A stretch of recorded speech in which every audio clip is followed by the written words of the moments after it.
Welcome to another in our leadership series. I'm Alan Olson, managing partner of Greenstein, Rogoff Olson & Company. I'm here today with Chuck Smith. Chuck Smith is the former president and CEO of AT&T West and oversaw more than 42,000 employees who serve in the company's California and Nevada customers.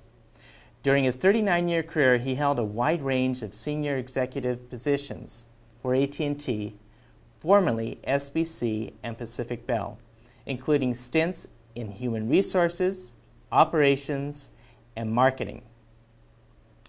In 2005, Smith was named one of the 100 most important African Americans in technology. He serves on a number of corporate and nonprofit boards, including the NAACP National Board of Directors. Chuck, who made the biggest difference in your life, and who helped you get to where you are today? I think the person that made the biggest difference in my life clearly were my parents. My mom and dad were very caring and nurturing and guided me as a youngster. And then secondarily, I met an individual because I had great difficulty in school at one time, and people made fun of me, and I was really confused about what I wanted to do. And when I was about 11 years old, I met a young man who was a scoutmaster. And that scoutmaster got a hold of me and started talking to me about leadership and the potential that I had to lead, the potential that I had as a human being and as a professional. And, being only 11 years old and about ready to kind of give up on society, that nurturing hand really guided me. And I think between my parents and my scoutmaster, they made a difference in my life. And there's no question. I am successful because of those three individuals. Thank you. What can the youth of today learn from the current generation of leaders? And what will they have to do differently?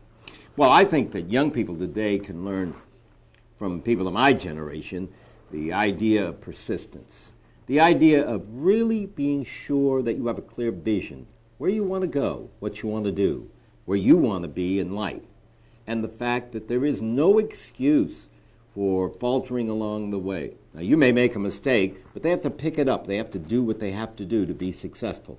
Now, clearly, I think young people in the future are going to have to be more prepared and more disciplined.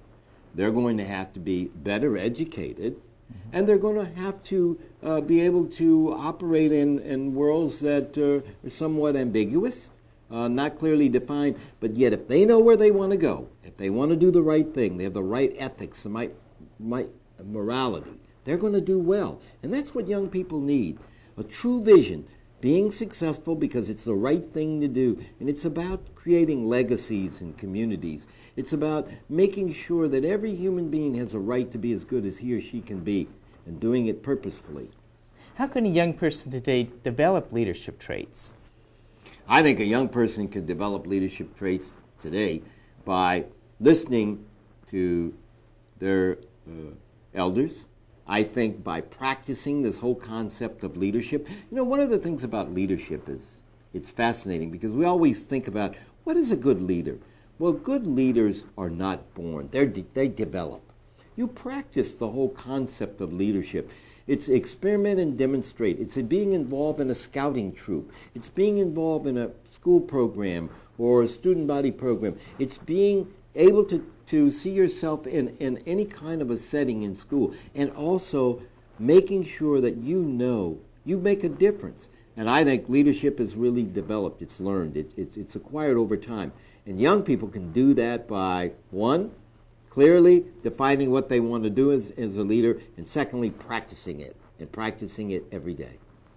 Thank you, Chuck, for talking with me about the leaders of tomorrow. I really appreciate all the valuable insight you've given, and also for your contribution in giving back to this world the things that you've learned. This has been another in our Leaders of Tomorrow series. I'm Alan Olson.